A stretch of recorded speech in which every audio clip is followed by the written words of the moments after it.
오늘은 그와 함께 산이라 라는 제목으로 말씀의 은혜를 나누겠습니다. 자, 이제 에레미야 40장이 시작되는데 왜 40장부터냐? 바로 전에 우리 39장까지 봤거든요. 기억이 하나도 안 나시죠?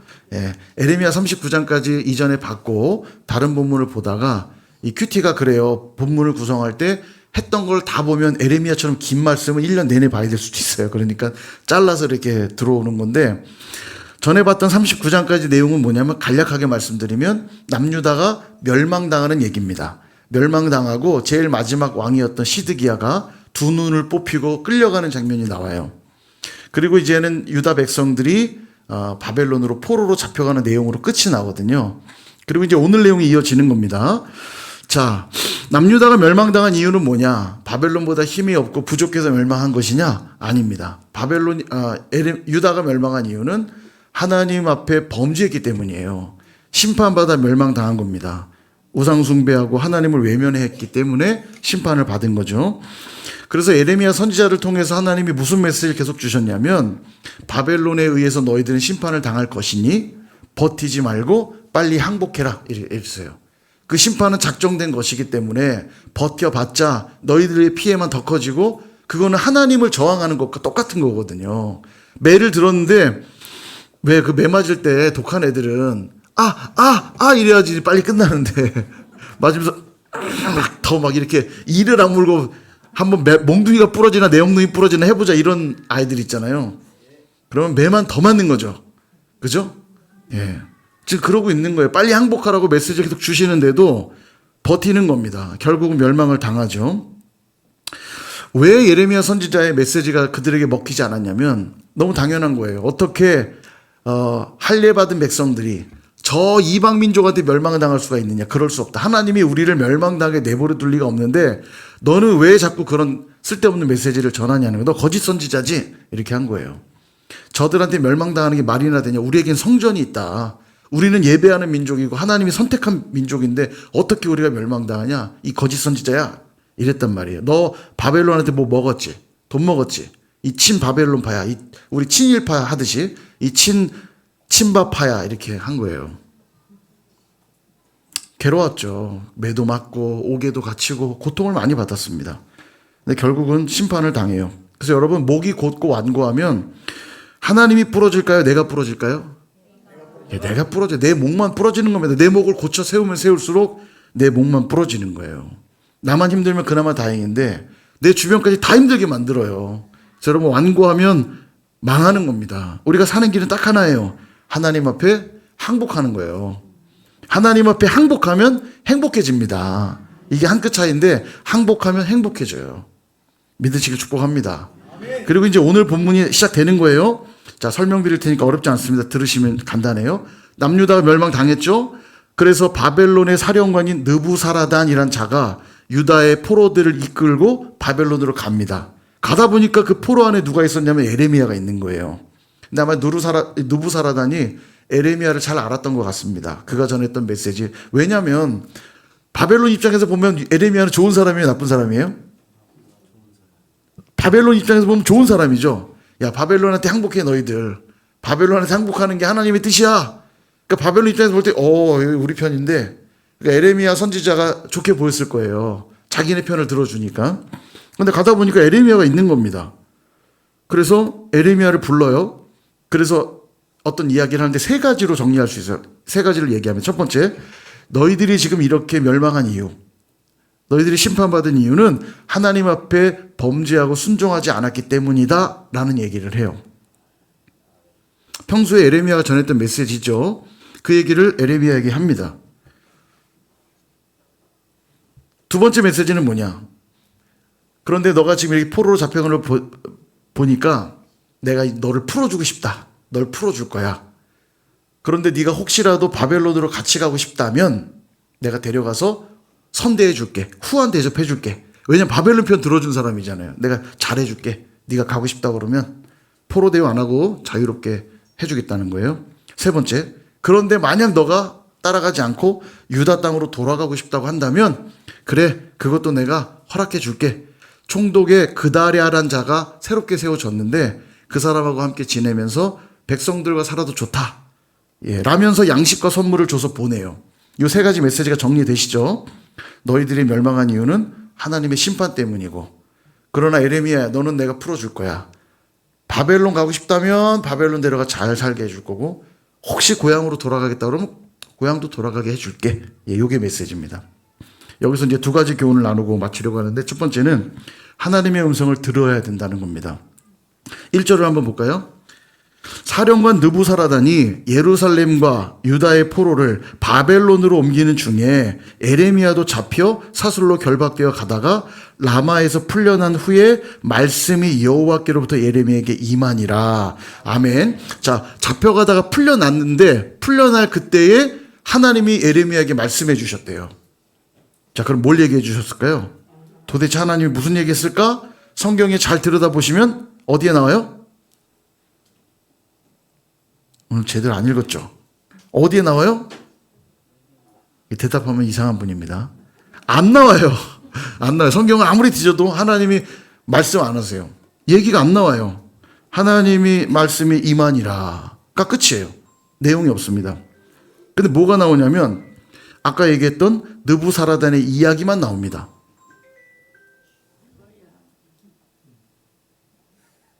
예.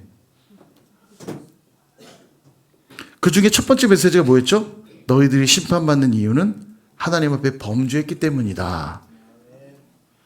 그러니까 느부사라단을 통해서 했던 이야기가 하나님이 하시고자 했던 말씀으로 보여요. 성경이 그걸 이야기하고 싶은 것으로 보입니다. 예.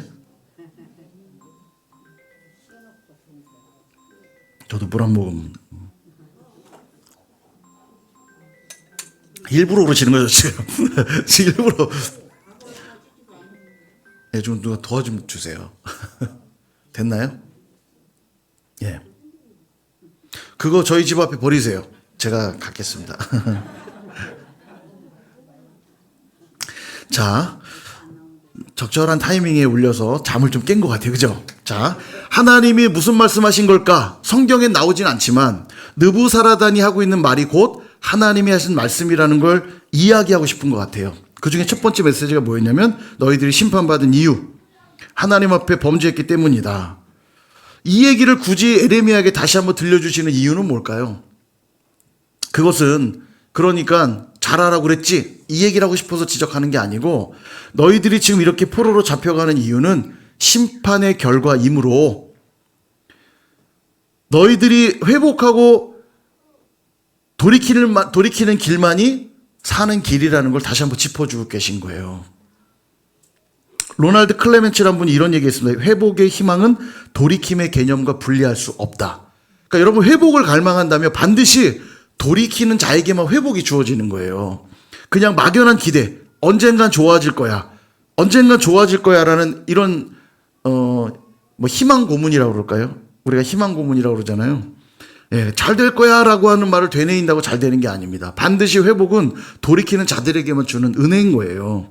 그래서 지금 너희들이 심판받아 이렇게 어려워진 것이 분명하니 다시 하나님께 돌이켜라. 그러면 약속한 대로 반드시 너희들이 회복하게 될 거라는 걸 말씀하고 있는 겁니다. 그러므로 회복의 시작은 어디서 시작되냐면 하나님 말씀을 듣는 것으로부터 시작하는 거예요. 언제든지 그분의 음성이 우리 안에 들려지면 우리는 회복을 시작할 수 있다는 겁니다. 잘못하여서 징계를 받을 때도 있겠죠. 그럼에도 우리가 그분의 음성을 들을 수만 있다면 돌이킬 수 있고 회복할 수 있는 거예요. 징계도 하나님 사랑에서 비롯된 것이라는 사실을 우리는 믿을 수 있다면, 오늘 새벽에 그 말씀 나눴죠. 구원도 징계도 하나님의 사랑에서 비롯된 것이라는 걸 신뢰하고 확신하기만 한다면 언제든지 회개하고 우린 돌이킬 수 있는 거예요. 근데 이때 이 하나님의 음성이 누구의 입을 통해 들려주고 있냐면 적군의 사령관의 입을 통해서 들려주고 계신 겁니다. 그래서 여러분 그분의 뜻대로 살려고 하는 자들에게는 하나님의 음성이 성령의 감동을 통해서 깨달아지기도 하고요. 주변 사람을 통해서도 들려지기도 하고요. 주변 환경을 통해서 깨달아지기도 하는 겁니다. 어떤 자에게요? 하나님의 음성을 들으려고 하는 자들. 오늘도 하나님이 내게 무엇을 말씀하시고 싶으신 걸까? 거기에 정말 모든 마음을 집중하고 생각을 집중하는 자들에게는 날아가는 새를 보면서도 하나님의 음성이 들려지는 거예요. 이게 영적 민감성이고 영적 분별력이에요. 이게 있어야만 그 하나님이 말씀하시고자 하는 그 작고 세미한 음성을 우린 듣게 되는 것입니다. 이 중심이 딱 잡혀 있어야 돼요. 만약 잘 들으셔야 돼요. 만약 그렇지 않다면 하나님의 음성을 듣고 내가 인도함 받겠다고 하는 이 중심이 잡혀 있지 않으면 반드시 그는 자기 중심적으로 자기 편한 대로 삶의 모든 걸 해석하게 돼 있어요. 그러니까 끊임없이 핑계하고 부정적으로 반응할 수밖에 없어요. 주어지는 고난 속에도 하나님의 음성을 듣지 못하고 계속 고통받게 돼 있는 겁니다. 그러므로 오늘도 말씀해 주십시오라고 하는 그 겸손함으로 늘 말씀 앞에 서서 주님의 음성 들으실 수 있기를 주님의 이름으로 축원합니다. 자, 두 번째 교훈은 영혼으로 선택하라는 겁니다. 영혼들을 선택하라. 에레미야에게 들려진 그 다음 음성은 뭐였냐면 바벨론으로 갈래, 유다로 갈래 이거였어요. 그죠? 바벨론으로 갈래, 유다로 갈래. 여러분은 어디로 가실래요? 자, 바벨론으로, 나 같은 바벨론으로 갈 것 같다. 손 드세요. 졸리니까. 내리시고. 나는 유다로 돌아갈래. 안 된 사람들은 뭐해? 지금 반항하시는 건가? 바벨론으로 갈래? 유다로 갈래? 어디로 가실래요? 유다도 있고 바벨론도 있고. 여러분 바벨론으로 간다 그러면 그래도 적진에 좀 그렇지 않나? 솔직히 바벨론 가고 싶죠. 후한 대우 해준다고 그랬잖아요. 그럼 집도 주고 막 잘 살게 해줄게. 좋잖아요. 그죠? 근데 바벨론으로 가도 괜찮아요. 왜냐하면 하나님이 포로로 바벨론들을 옮기신 다음에 그들을 하여금 다시 회복시키실 거라고 분명히 말씀하셨거든요. 그러니까 바벨론 가도 하나도 이상하지 않아요. 근데 에레미야는 어디로 가겠다고 결정하냐면 유다로 돌아가기로 결정합니다. 왜 그랬을까? 두 가지 이유가 있어요. 첫 번째는 바벨론에게 항복하라는 메시지를 계속 전했잖아요. 근데 이게 하나님의 뜻이니까 전한 거지 친바벨론이기 때문에 전한 건 아니잖아요. 그렇죠? 근데 사람들은 뭐라고 했냐면 이 친바파야, 이 매국노야 그랬단 말이에요. 네가 그러고도 선지자냐? 이 친바벨론파 매국노야. 이렇게 오해를 받았단 말이에요. 그 오해를 받고 매를 맞고 옥에 갇히면서도 바벨론에게 항복해야 된다고 전했어요. 그 이유는 바벨론 편이어서가 아니라 하나님의 뜻이었기 때문에 전한 겁니다. 그죠? 그것만이 사는 길이거든요. 빨리 항복해야 죽지 않고 살아서 훗날 다시 돌아와 회복할 수 있는 은혜를 입는 거거든요. 그래서 그 복음을 전했어요. 근데 만약 바벨론으로 가서 후한 대우를 받고 잘 먹고 잘 사는 모습을 본다면 사람들이 뭐라고 했겠어요? 역시 맞았어. 쟤는 분명히 바벨론한테 뒷돈 받은 게 맞았네. 저 가서 잘 먹고 잘 사는 거 봐. 쟤는 매국노 맞았구만. 오해를 받겠죠. 그럼 무슨 일이 생기냐면 하나님 메시지가 왜곡될 거 아닙니까? 하나님 뜻대로 살도록 그 복음을 전하고 그 메시지가 왜곡되는 게 에레미야는 싫었을 겁니다. 그러니까 다시 유다로 돌아와서 자기가 친바벨론파가 아니라는 걸 보여줌으로써 하나님 메시지가 왜곡되지 않기를 바랐을 거예요. 두 번째 이유가 중요해요. 대부분 지금 포로로 다 잡혀가고 있는데 아직도 유다의 백성들이 남아있다는 거 아닙니까? 그럼 도대체 잡혀간 자는 누구고 남아있는 자는 누구냐는 거예요. 보세요. 7절. 오늘 읽진 않았는데 7절. 들에 있는 모든 지휘관과 그 부하들이 바벨론의 왕이 아히감의 아들 그다리아에게 그 땅을 맡기고, 이 그다리아가 총독입니다. 그다리아는 왕 시드기야는 눈 뽑혀 잡혀갔잖아요. 그러니까 유다 땅을 다스릴 총독을 세웠는데 그다리아란 자입니다. 중요한 사람인데 요거는 제가 화요일날 말씀드릴게요. 그다리아가 총독으로 세워졌는데 그에게 맡겼대요. 그 땅의 사람들을. 어떤 자가 남았냐? 남녀, 유아, 바벨론으로 잡혀가지 아니한 빈민을 그에게 위임했답니다. 남녀라고 하니까 뭐 좀 일반적인 사람 같이 보이지만 유아라든지 빈민들, 결국 이 남녀, 지금 남은 자들은 다 누군지를 알 수 있냐면 잡아갈 필요가 없는 자들, 잡아가봤자 쓸데없는 사람들, 여기 있어도 포로인 것과 별반 차이 없는 자들은 두고 간 거예요. 건강하고 이거 잡아가서 꼼짝 못하게 할 사람만 잡아간 겁니다. 그러니까 지금 하나님의 뜻은 바벨론의 포로로 잡혀간 자들에게 있죠. 그들을 통해 내가 회복시키겠다 말씀하셨는데, 그럼 남은 자들은 버린 자들이냐? 당연히 아니죠. 이들도 회복이 필요한 자들이에요. 포로로 잡혀가지 못했을 뿐이지 이들도 지금 하나님의 회복이 필요한 자들 아닙니까? 그러니까 에레미야가 남는 거예요. 남아있는 자들 역시 계속 회복해야 될 은혜가 필요한 자들이기에 그들에게 복음을 전해야 될 사명이 있기 때문에 그 선택을 한 겁니다. 뿐만 아니라 힘없고 별 볼 일 없는 사람들만이 아니라 누가 또 남아 있었냐면 바벨론에게 우리는 아직 망한 거 아니야. 계속 저항하는 세력들. 저항했으니까 안 잡혀가고 계속 도망 다니면서 바벨론을 공격했을 거 아닙니까?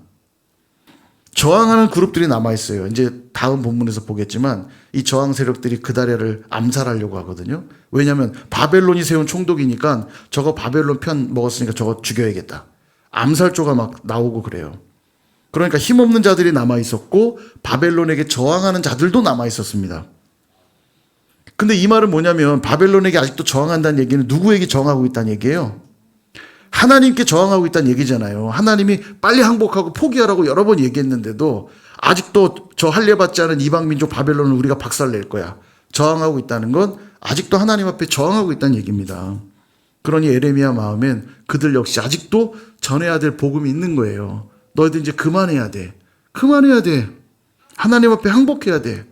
그 메시지를 전할 사명이 에레미야에게 있는 거죠. 정리를 해보면 바벨론으로 갈 수 있는 자유도 있었고 유다로 올 수 있는 자유도 있었어요. 근데 그의 판단의 기준은 뭐였습니까? 영혼이요, 영혼. 아직도 살려야 될 영혼들이 그의 판단 기준이었어요. 나 하나 잘 먹고 잘 사는 게 중요했다면 그냥 바벨론 가면 됩니다. 잘 먹고 잘 살게 해주겠다 약속했잖아요. 근데 그게 중요하지 않았어요. 에레미야에겐 하나님 앞에 여전히 구원받고 회복해야 될 영혼들이 있었고 이것이 그의 선택의 기준이었다는 겁니다. 여러분 오늘 저와 여러분이 예수님 믿고 구원받았다는 사실을 믿으시죠? 그게 여러분에게 큰 감동으로 다가오십니까? 근데 여러분 그 은혜가 그냥 주어진 것이 아닙니다. 우리 앞에 수많은 사람들이 영혼 구원이라는 비전과 사명 앞에 그 길을 선택했기 때문에 그 복음이 오늘 저와 여러분 앞까지 전달이 된 거예요. 이 사실을 잊으시면 안 됩니다. 그리고 이제는 우리가 받은 이 바턴을 또 누군가에게 전달해 주지 않으면 그들은 복음을 들을 수 없을 거예요. 그래서 하나님이 여기에 선일교회를 세우시고 저와 여러분들을 선일교회 일원이 되게 하셔서 영혼 구원하고 제자 삼는 이 사명 감당하라고 오늘 저와 여러분을 이 자리에 불러놓으신 거예요. 보세요. 6절. 에레미야가 미스바로 가서 아이감의 아들 그다랴, 아까 그 총독이죠. 그다랴에게로 나아가서 그 땅에 남아있는 백성 가운데서 그와 함께 사니라. 아멘. 그다랴와 살았다는 얘기이기도 하지만 이 말은 그 남아있는 백성들과 함께 살았다는 의미이기도 합니다. 여기로 왜 갔다고요?